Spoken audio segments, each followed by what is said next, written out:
करेगा खारिज।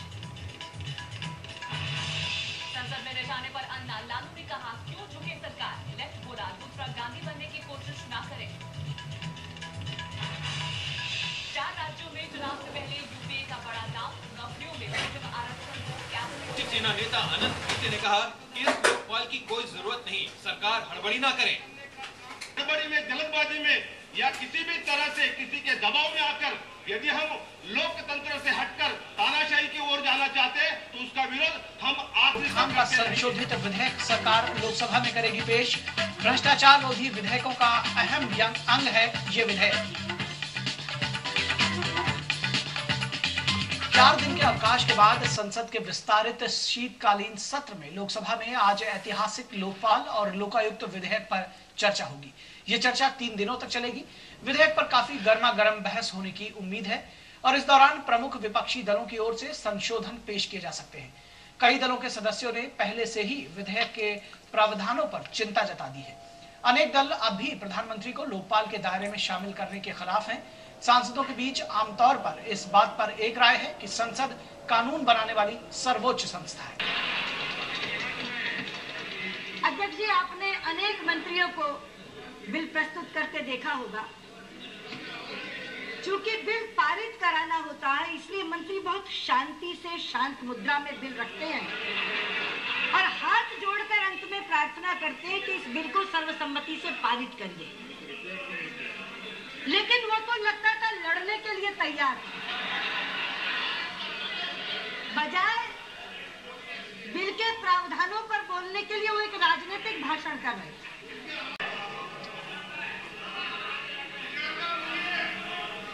देश बहुत उत्सुकता से ये प्रतीक्षा कर रहा था कि शीतकालीन सत्र में सरकार एक बिल लेकर आएगी, जिस बिल में से एक सशक्त, एक प्रभावी लोकपाल निकलेगा जो भ्रष्टाचार पर करारी चोट करेगा और लोगों को भ्रष्टाचार से मुक्ति दिलाएगा। लेकिन मुझे खेद के साथ कहना पड़ता है कि जो बिल सरकार लेकर आई है उसमें इतनी त्रुटियां हैं, इतनी खामियां हैं कि उसने हम सबकी उम्मीदों पर पानी फेर दिया। अध्यक्ष जी, हमारे देश के संविधान के कुछ बुनियादी सिद्धांत हैं। बहुचर्चित केशवानंद भारती केस में सुप्रीम कोर्ट ने यह कहा कि भारतीय संविधान में किसी भी तरह का संशोधन संसद कर सकती है, पर बुनियादी सिद्धांतों के साथ छेड़छाड़ नहीं कर सकती। और वो basic features of the constitution जो उन्होंने लिखे, उसमें फेडरल स्ट्रक्चर, देश के संघीय ढांचे को भी एक बुनियादी सिद्धांत माना। इस बुनियादी सिद्धांत को पुष्ट करने के लिए हमारे संविधान के 7वें शेड्यूल में 3 सूचियां बनाई गई है। एक सूची है सेंट्रल लिस्ट, यूनियन लिस्ट, केंद्र की सूची, संघ की सूची। एक सूची है स्टेट लिस्ट, राज्यों की सूची, और एक सूची है कॉन्करेंट लिस्ट, समवर्ती सूची। तीनों सूचियों में अलग अलग विषय वर्णित किए। अध्यक्ष जी, मेरी दूसरी आपत्ति आरक्षण के प्रावधान को लेकर है। अध्यक्ष जी, हमारे यहाँ 1952 के इंदिरा साहनी केस से लेके 2010 के कृष्णामूर्ति के केस तक सुप्रीम कोर्ट ने बार बार ये कहा कि आरक्षण की अपर लिमिट, अधिकतम सीमा 50% होगी। 50% शैल बी द रूल। अपवाद अगर किया तो केवल नॉर्थ ईस्ट जैसे फार फ्लंग एरियाज के लिए किया। लेकिन अगर आप इस बिल का प्रोविजन देखें, धारा 3 का प्रोवाइजो, वो कहता है provided that not less than 50% of the members of the Lokpal shall be from amongst the persons belonging to the scheduled caste, scheduled tribes, other backward classes, minorities and women. Not less than का मतलब है न्यूनतम सीमा। जो supreme court ने अधिकतम सीमा निर्धारित की, उसको ये बिल कहता है न्यूनतम सीमा। जिस समय मैंने ये बात रखी तो बाद में लालू जी ने बोलते हुए कहा कि ये सीमा तो नौकरियों के लिए है, और बड़ी हुंकार भरी सहमति उधर से आई संसदीय कार्य मंत्री की। This is the point. संसदीय कार्य मंत्री जी, मैं आपको कहना चाहती हूँ, this is not the point Pawan भाई, क्योंकि अगर नौकरियों के लिए 50% की सीमा है तो संवैधानिक पदों के लिए तो आरक्षण है ही नहीं। संवैधानिक पद क्या है? राष्ट्रपति, उपराष्ट्रपति, प्रधानमंत्री, मंत्रिपरिषद। उसके बाद संवैधानिक संस्थाएं क्या है? Supreme court, CEC, CEC, CVC, CAG.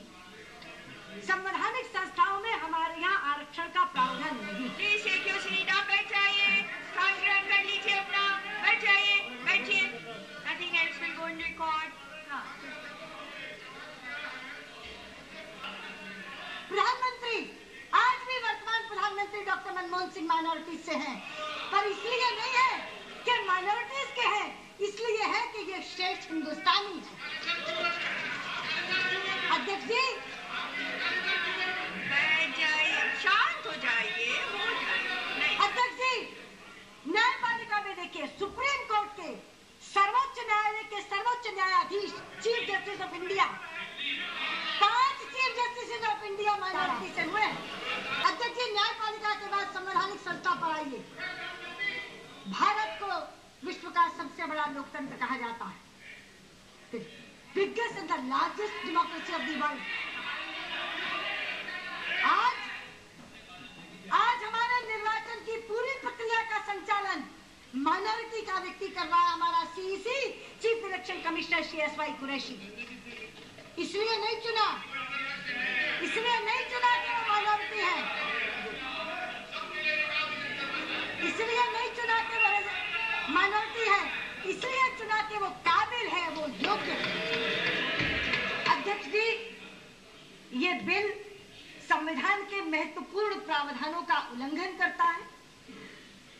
ये बिल एक कमजोर और सरकारी लोकपाल पैदा करता है। ये बिल अनेकानेक विकृतियों और विसंगतियों से भरा हुआ है और ये बिल इस सदन में बनी हुई सेंस ऑफ द हाउस की अनदेखी करता है।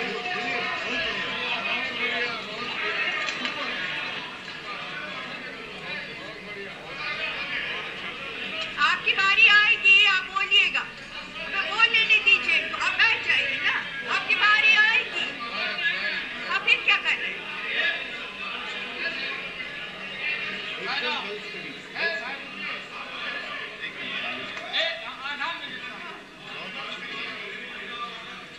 मैडम, एक आग्रह करना चाहता हूँ आपसे कि जिस वजह से ये बिल लाया गया है आनंद फानंद में, वो अन्ना हजारे टीम इसको रद्दी के टुकड़ी में फेंक दिया। ये हम लोग बेवजह, अब विपक्ष का, बीजेपी का भी बात आया, हम लोग भी बात बोलेंगे, तो ये 3 दिन तक हम लोगों से कसरत क्यों करवा रहे हैं? इसको, ये एक बेकार का बात है, इसलिए बिल को हटाइए यहाँ से।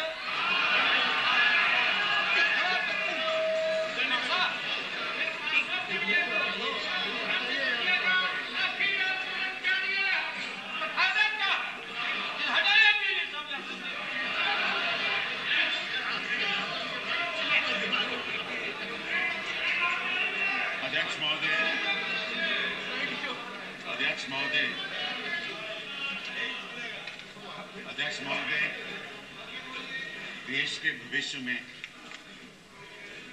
कुछ ऐसे लम्हे भी आते हैं जब वक्त की घड़ी रुक जाती है।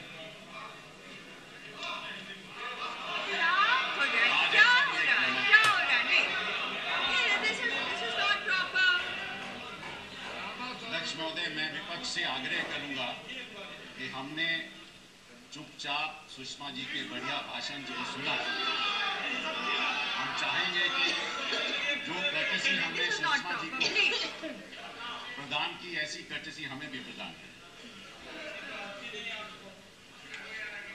हम कोई तीखी बात नहीं कहेंगे, क्योंकि आज तीखी बात करने का वक्त भी नहीं। मैं कह रहा था कि कर रहे हैं क्या, टीका टिप्पणी किए जा रहे हैं, देश के भविष्य में ऐसे लम्हे जरूर आते हैं कि जब वक्त की घड़ी रुक जाती है, और इस चर्चा में ऐसा वक्त भी आएगा जब वो घड़ी रुकेगी।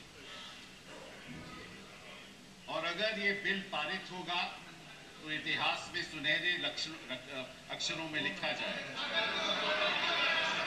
और अगर ये बिल जैसे आपकी मंशा है, आप इसको हरवाएंगे तो सारे देश की जनता आपको कभी Madam Speaker, the task of legislation is very serious business and must eventually be performed by all of us who have been constitutionally assigned this duty.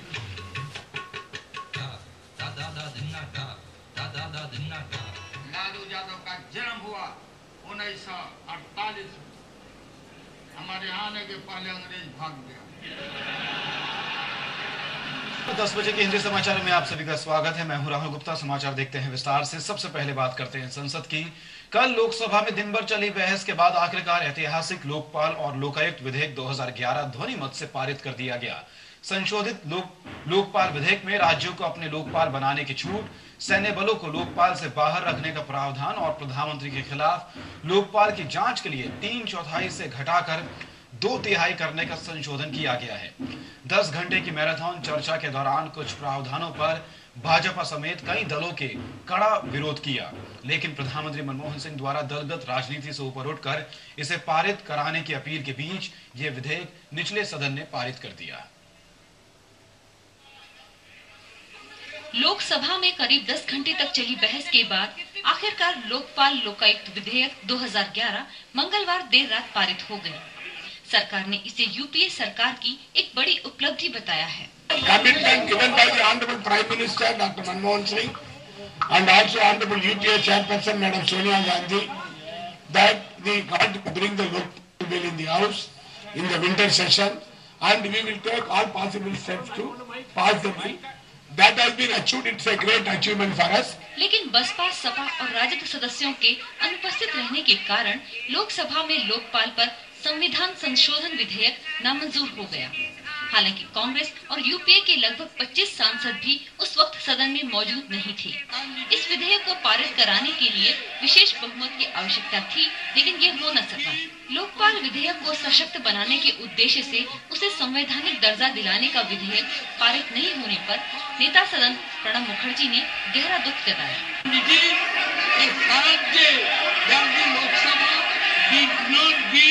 Constitutional status to local and to local in order to frustrate, they combined and they limited, knowing fully well that this house we do not have the 2/3 majority. Therefore, they have taken the advantage of that. It is a sad day for democracy. It is a sad day for institutional change of the constitution. Lokpal पर संविधान संशोधन विधेयक लोकसभा में मंजूर नहीं होने पर भाजपा ने नैतिकता के आधार पर यूपीए सरकार के इस्तीफे की मांग की है। सरकार जो है वो सारा नैतिक अधिकार सरकार में बने रहने के लिए अब खो चुकी है। उनकी संख्या 285 पर आकर रुक गई, उसके आगे बढ़ी ही नहीं।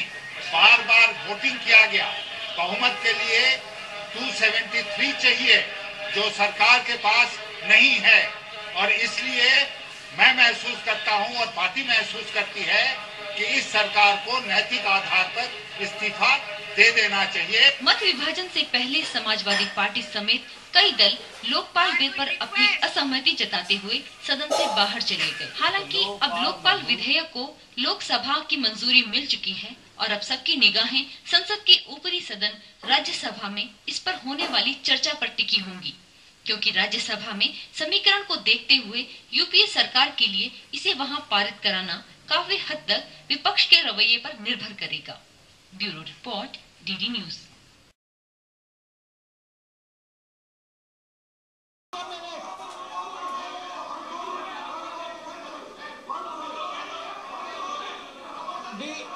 The house cannot be conducted in the noise.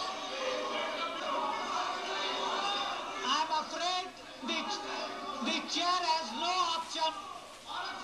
बैठ जाइए। I'm afraid the chair has no option.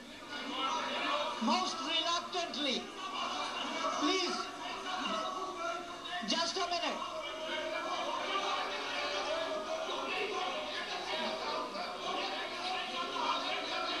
I'm afraid you can shout and nobody is hurt. What ruling can I give in this noise?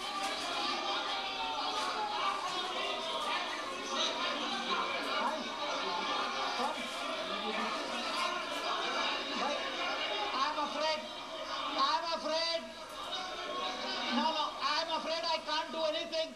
If this is how the Rajya Sabha is going to behave, then we better all go home.